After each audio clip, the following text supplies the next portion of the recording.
jouer à Nantes n'est pas chose facile, d'autant plus qu'en ce moment ils doutent un peu puisqu'ils ont perdu 5 matchs d'affilée. Donc on va essayer de jouer notre jeu en essayant de contrer ces Nantais parce qu'eux aussi vont jouer. Donc on a tout pour assister à un bon match. Match disputé sous les yeux de l'ancien entraîneur de Nantes, Jean-Claude Suaudeau. Nous sommes passés directement à la 13e journée car le match contre Auxerre, comptant pour la 12e, a été reporté à cause des conditions météo. La pelouse de Louis II était impraticable, celle de la Beaujoire est en parfait état. Un régal pour le trio Gallardo, Trezeguet, Simonet. À peine 9 minutes de jeu et voilà le tacle victorieux de Marco Simonet à la limite du hors-jeu. Simonet qui enfin rejoint provisoirement Trezeguet à la première place du classement des buteurs. Nantes-Monaco, un grand classique du championnat de France. Les deux équipes sont également toujours en lice en Coupe de l'UEFA. Nantes est en passe d'éliminer l'Inter Bratislava et Monaco va en découdre sur les Polonais de Lodz. Mais sur le plan national, l'écart se creuse entre Nantes et Monaco. L'attaque de la Principauté est toujours un modèle du genre et derrière Tony Silva, la doublure de Fabien Barthez, gagne en assurance.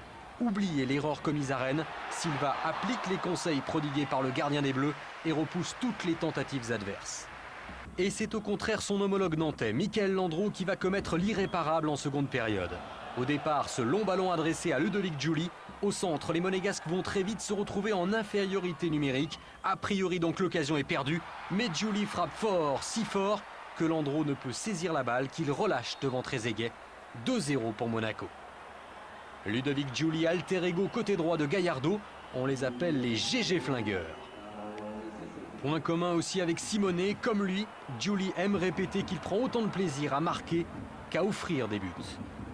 En tout cas sur ce coup-là, grâce à Giuli, David Trezeguet redevient le meilleur buteur du championnat après son 10e but en 11 apparitions.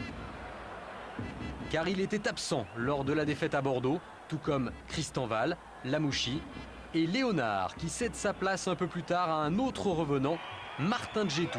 Il n'avait plus joué depuis la 2e journée à Lens. Djetou de retour de blessure après 2 mois et demi d'indisponibilité. Monaco vainqueur sur le plan collectif, vainqueur aussi grâce à ses individualités. Illustration avec ce coup de génie de Sabri Lamouchi qui va effacer pas moins de 5 Nantais avant de buter sur Landreau.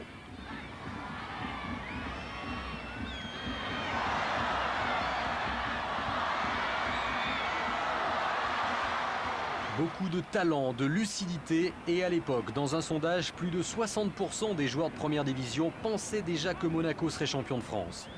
Monaco, grand favori pour le titre, alors qu'il n'occupait à ce moment-là que la 3e place du classement. C'est dire le complexe d'infériorité avoué par tous les adversaires de Monaco.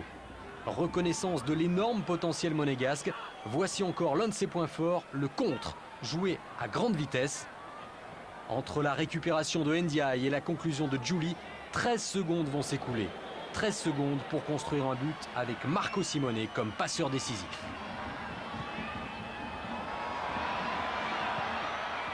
« 3-0 pour Monaco, un tarif appliqué depuis quelques journées. Avec une moyenne de plus de 2 buts par match, Monaco affiche et de très loin la meilleure attaque du championnat, mais n'est toujours pas leader au classement. Qu'importe, l'essentiel à cette période de l'année pour Claude Puel, c'est d'abord et avant tout de ne pas être distancé. À noter enfin la sortie du buteur Ludovic Giuli, victime d'une élongation juste après son but.